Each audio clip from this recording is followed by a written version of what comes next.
Hello students, हम पढ़ने जा रहे हैं यूकैरियोट्स में अनुलेखन की क्रिया। We are going to study process of transcription in eukaryotes. देखिए, सबसे पहले आपको यह मालूम होना चाहिए कि अनुलेखन की क्रिया क्या होती है। अनुलेखन की क्रिया वह क्रिया है जिसके अंदर हम डीएनए से एमआरएनए का क्या करेंगे, निर्माण करेंगे। डीएनए से एमआरएनए के निर्माण की प्रक्रिया को हम क्या कहते हैं, ट्रांसक्रिप्शन कहते हैं। अब ये जो पूरा ट्रांसक्रिप्शन प्रोसेस है उसमें आपको ये क्लियर होना चाहिए कि डीएनए के दो स्ट्रैंड्स होते हैं। एक टेम्पलेट स्ट्रैंड होता है और एक क्या होता है, कोडिंग स्ट्रैंड होता है, यानी कि टेम्पलेट रज्जु और कोडिंग रज्जु। रेप्लिकेशन और ट्रांसक्रिप्शन में एक बड़ा अंतर यह है कि रेप्लिकेशन के अंदर डीएनए के दोनों स्ट्रैंड्स यानी कि दोनों रज्जु जो है वो रेप्लिकेशन में भाग लेते हैं, लेकिन ट्रांसक्रिप्शन के अंदर डीएनए के दो स्ट्रैंड्स में से केवल एक स्ट्रैंड जो है वो भाग लेता है ट्रांसक्रिप्शन के अंदर, और वह स्ट्रैंड को हम क्या कहते हैं, टेम्पलेट स्ट्रैंड कहते हैं। इसे हिंदी में आप टेम्पलेट रज्जु के नाम से भी जान सकते हैं।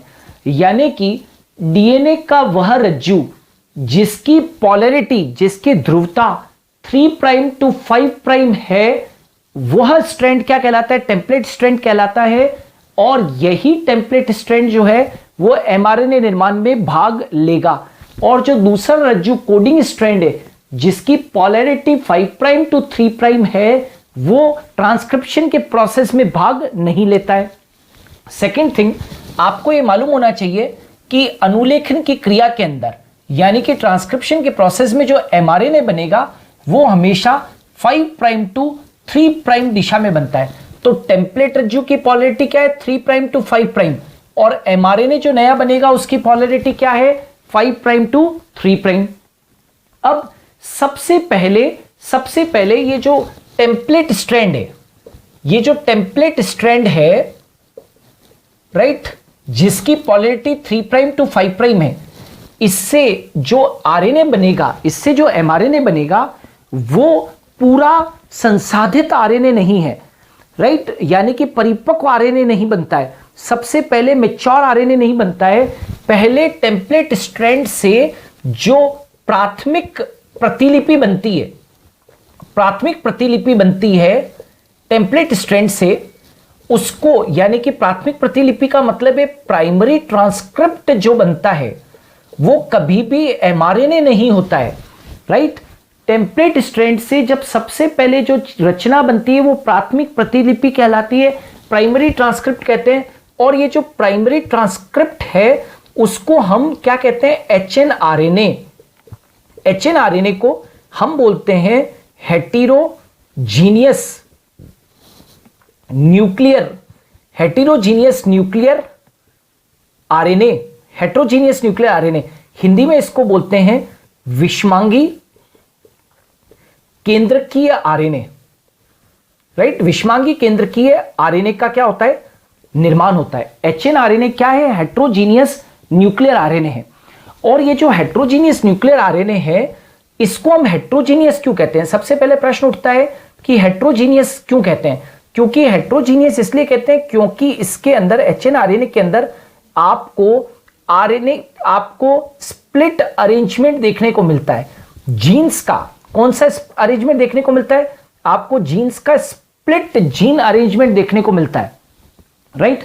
स्प्लिट जीन अरेंजमेंट देखने को मिलता है, यानी कि यूकैरियोट्स के अंदर जो जीन्स होती है राइट, यानी कि जो प्राथमिक ट्रांसक्रिप्ट होता है उसके अंदर स्प्लिट जीन अरेंजमेंट होता है।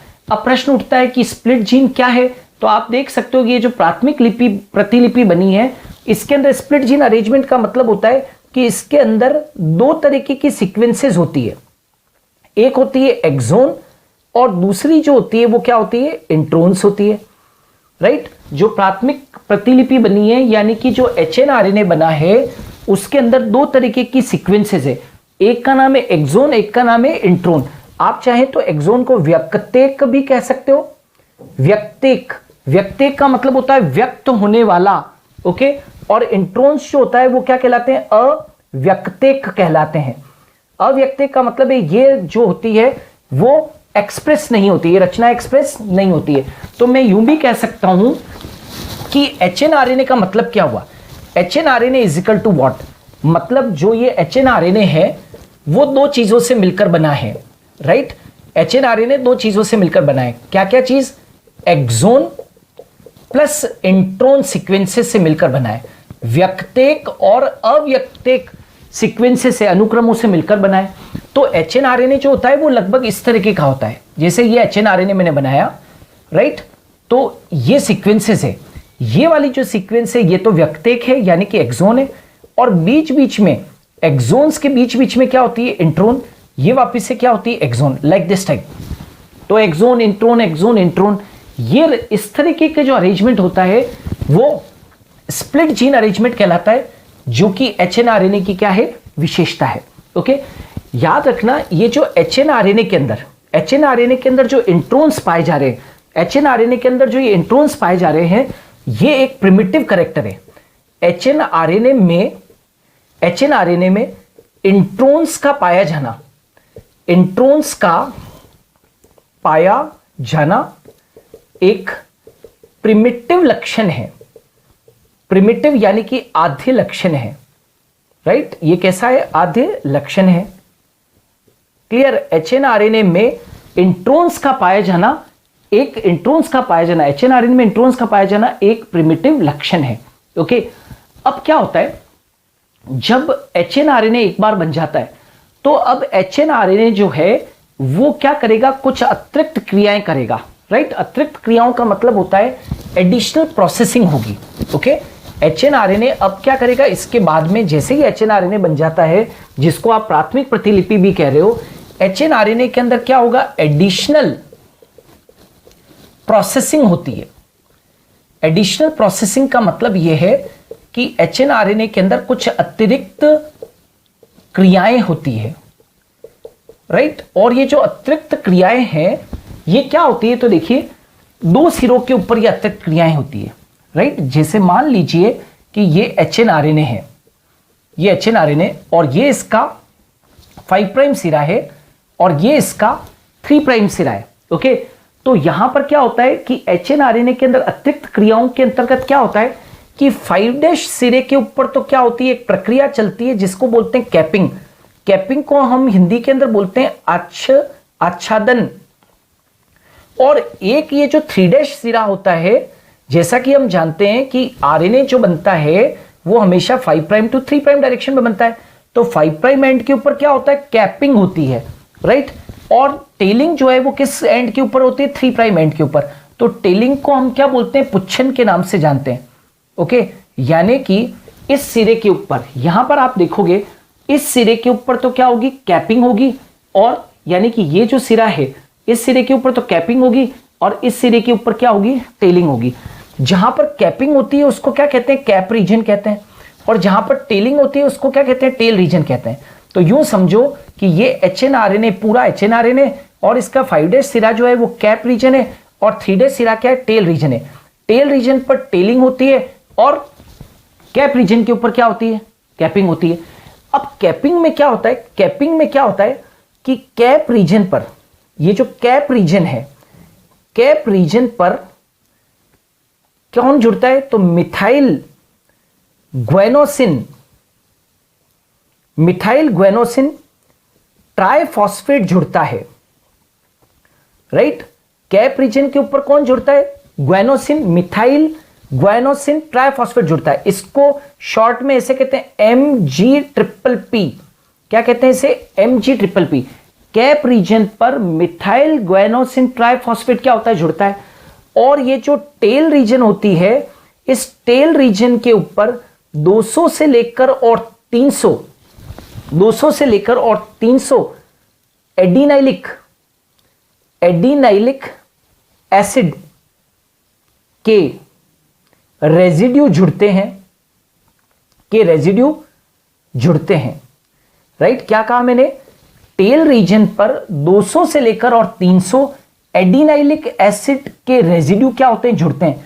क्योंकि 200 से 300 एडिनाइलिक एसिड यहां पर जुड़ रहे हैं, तो ये जो प्रक्रिया होती है, टेल के ऊपर जो प्रोसेस होता है उसको हम बोलते हैं पॉलीएडिनाइलेशन। क्यों कहते हैं पॉलीएडिनाइलेशन? पॉली का मतलब होता है मैनी, एडिनाइलेशन का मतलब क्या है? एडिनाइलिक अम्ल। तो ये जो 3' सिरा होता है यहां पर 200 से 300 एडिनाइलिक एसिड के अवशेष आकर क्या होते हैं, जुड़ते हैं। इसीलिए तो इसको हम क्या बोलते हैं, पॉली एडिनाइलेशन। पूरा प्रोसेस जो है यानी कि 3 प्राइम सिरे के ऊपर जो पुच्छन की क्रिया हो रही है उसको पॉली एडिनाइलेशन भी कहते हैं, यानी कि इसको हम पॉली ए टेल भी कहते हैं, क्योंकि बहुत सारे एडिनाइलिक एसिड यहां पर जुड़ते हैं। जबकि 3 जो यहां पर 5 प्राइम सिरा है, 5 प्राइम सिरे के ऊपर कैपिंग होती है, यहां पर मिथाइल ग्वेनोसिन ट्राइफॉस्फेट, MgPP को क्या कहते हैं, मिथाइल ग्वेनोसिन ट्राइफॉस्फेट यहां पर क्या हो जाता है, जुड़ जाता है। तो मैं ये कहना चाहता हूं कि सबसे पहले जो आरएनए बना है वो प्राथमिक प्रतिलिपि बनी थी, जिसको कि आपने HNRNA कहा था। जब HNRNA को HNRNA इसलिए कहते हैं क्योंकि इसके अंदर एक्सोन और इंट्रोन, राइट, 2 प्रकार की सीक्वेंसेस क्या होती है, पाई जाती है। आपको मैं फिर से बता दूं कि ये जो एक्सोन है ये व्यक्तेक सीक्वेंसेस है, यानी कि ये एक्सप्रेस्ड सीक्वेंसेस है, व्यक्त होने वाली सीक्वेंसेस है, और इनके पास में प्रोटीन के निर्माण के लिए, प्रोटीन निर्माण के लिए आनुवंशिक सूचना निहित होती है। जबकि जो इंट्रोन्स होते हैं वो इंट्रोन्स अनएक्सप्रेस्ड सीक्वेंसेस है, इंटरवीनिंग सीक्वेंसेस है, अव्यक्तिक सीक्वेंसेस है, जिनके अंदर की प्रोटीन संश्लेषण के लिए यानी कि प्रोटीन निर्माण के लिए इनके पास में आनुवंशिक सूचना नहीं होती है। ऐसे आरएनए को हम क्या कहते हैं, HNRNA, विषमांगी आरएनए कहते हैं, क्योंकि इसके अंदर इंट्रोन्स और एक्सोन क्या है, दोनों उपस्थित है। और फिर उसके बाद में HNRNA के अंदर 2 अतिरिक्त अभिक्रियाएं होती है, एक 5 डे सिरे के ऊपर होती है, एक 3 डे सिरे के ऊपर होती है। 5 डे सिरे के ऊपर आच्छादन यानी कि कैपिंग होती है, और 3 डे सिरे के ऊपर टेलिंग यानी कि पुच्छन की क्रिया होती है, राइट। कैप रीजन के ऊपर मिथाइल ग्वाइनोसिन ट्राइफॉस्फेट आकर जुड़ता है, MgPP आकर जुड़ता है, और टेल रीजन के ऊपर एडिनाइलिक अम्ल के 200 से 300 रेजिड्यूज जुड़ते हैं। इसीलिए वहां पर जो प्रोसेस होता है उसको पॉली एडिनाइलेशन कहते हैं, और जो टेल होती है उसको क्या बोलते हैं, पॉली ए टेल कहते हैं। और याद रखें कि ये जो HNRNA में जो स्प्लिट जीन अरेंजमेंट है, जिसमें एक्सोन के साथ में इंट्रोन पाया जा रहा है, इंट्रोन का पाया जाना एक प्रिमिटिव लक्षण है। इंट्रोन्स का पाया जाना कैसा है, एक प्रिमिटिव लक्षण है। अब देखिए एक बहुत खास रचना, जब ये कैपिंग और टेलिंग वगैरह जब हो जाती है तो इसके बाद में, कैपिंग और टेलिंग के बाद में क्या होता है कि यहां पर एक बहुत इंपॉर्टेंट प्रोसेस चलता है, जो इस यूकैरियोट्स में अनुलेखन की क्रिया में सबसे महत्वपूर्ण स्टेप है, उसको बोलते हैं आरएनए स्प्लाइसिंग। आरएनए स्प्लाइसिंग को हिंदी में कहते हैं हम आरएनए संसाधन, राइट, आरएनए संबंधन, इसको हम कहेंगे आरएनए संबंधन। संबंधन का मतलब क्या होता है, देखिए समान को बांधना, राइट, एक प्रोसेस है। यहां पर आप देख सकते हो मैंने ये प्रोसेस लिखा हुआ है आरएनए स्प्लाइसिंग। आरएनए स्प्लाइसिंग को हिंदी में कहते हैं आरएनए संबंधन। और ये ध्यान रहे प्रोकैरियोट्स में आरएनए संबंधन की अभिक्रिया नहीं होती, आरएनए स्प्लाइसिंग की अभिक्रिया केवल किस में होती है, दैट इज यहां पर ही होती है यूकैरियोट्स के अंदर। आरएनए संबंधन का मतलब क्या होता है, तो HNRNA से इंट्रोन्स जो सीक्वेंसेस थी, इंट्रोन्स मतलब अव्यक्तिक जो फालतू की सीक्वेंसेस थी, जिनके पास में इंफॉर्मेशन नहीं थी प्रोटीन निर्माण के लिए, HNRNA से इंट्रोन्स को हटाने की अभिक्रिया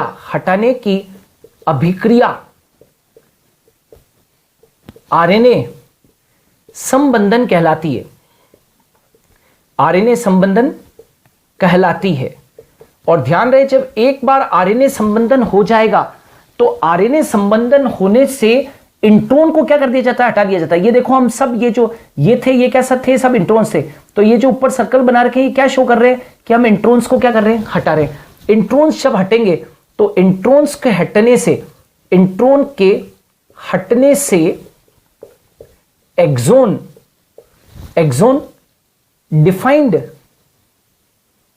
डिफाइंड सीक्वेंसेस में जुड़ जाते हैं। मतलब बात समझ में आ रही है, इंट्रोन्स हट जाएंगे तो केवल क्या बचेंगे, केवल और केवल क्या बचेंगे, एक्सोन एक्सोन एक्सोन और एक्सोन, केवल एक्सोन ही बचेंगे। पहले क्या था, एक्सोन के साथ में इंट्रोन भी था, राइट। इंट्रोन जब तक नहीं हटेंगे तो सूचना का जो प्रेषण है वो एक एक्सोन से दूसरे एक्सोन पर नहीं हो पाएगा। तो इंट्रोन के हटने से एक्सोन डिफाइंड सीक्वेंसेस में क्या हो जाएंगे, जुड़ जाएंगे। तो एक्सोन के पास में क्या होती है, प्रोटीन निर्माण के लिए सूचना होती है। तो यहां से यहां पर सूचना जाएगी, यहां से यहां पर, यहां से यहां पर।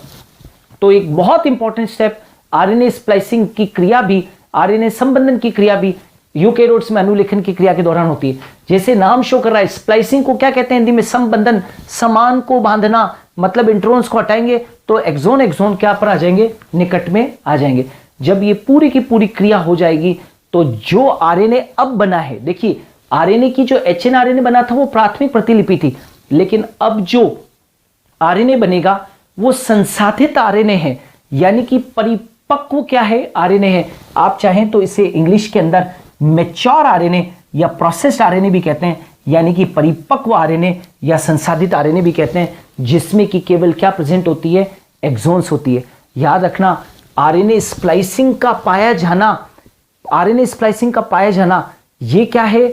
आरएनए की डोमिनेंसी को शो करता है। आरएनए स्प्लाइसिंग का पाया जाना आरएनए की डोमिनेंसी को क्या करता है? शो करता है। जबकि इंट्रोन्स का एचएनआरएनए के अंदर पाया जाना, इंट्रोन्स का एचएनआरएनए के अंदर पाया जाना एक आद्य लक्षण है। तो इंट्रोन्स का पाया जाना, राइट, एचएनआरएनए के अंदर वो एक आद्य लक्षण है, प्रिमिटिव लक्षण है।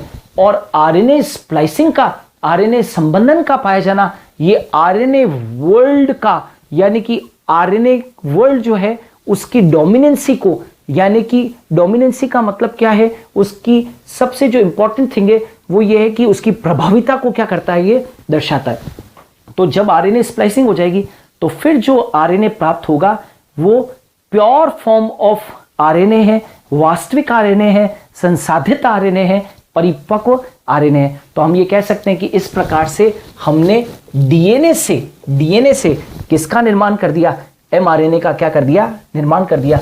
डीएनए से एमआरएनए की क्रिया का बनना, एमआरएनए का बनना क्या कहलाता है? ट्रांसक्रिप्शन कहलाता है। अच्छा, एक और चीज अंत में आपको मैं बताना चाहता हूं कि ध्यान रहे कि यूकैरियोट्स में हमेशा ध्यान रखें कि यूकैरियोट्स में जो आरएनए पॉलीमरेज होते हैं, आरएनए पॉलीमरेज एक प्रकार का एंजाइम है जो ट्रांसक्रिप्शन में महत्वपूर्ण रोल प्ले करता है। तो आरएनए पॉलीमरेज 3 प्रकार के होते हैं। आरएनए पॉलीमरेज प्रथम, एक होता है आरएनए पॉलीमरेज द्वितीय, आरएनए पॉलीमरेज द्वितीय, और एक और होता है जिसको कि हम बोलते हैं आरएनए पॉलीमरेज तृतीय। ओके, तो 3 होते हैं। तो प्रोकैरियोट्स में तो 3 नहीं होते हैं, प्रोकैरियोट्स में केवल एक ही आरएनए पॉलीमरेज होता है, लेकिन यूकैरियोट्स के अंदर जो है वो 3 होते हैं, RNA polymerase first, second and third. ये जो फर्स्ट है ये किसका निर्माण करता है? आरआरएनए का निर्माण करता है। जो दूसरा है वो किसका निर्माण करता है? एमआरएनए का, जैसा कि अभी हमने देखा एमआरएनए। और आरएनए पॉलीमरेज थर्ड जो है वो किसका निर्माण करता है? टीआरएनए का। ओके, सो स्टूडेंट्स ये जो था वो अनुलेखन की क्रिया थी यूकैरियोट्स के अंदर। मेरे वीडियोस को आप देखते रहिए, मेरे चैनल को सब्सक्राइब कीजिए, शेयर कीजिएगा। Thanks a lot.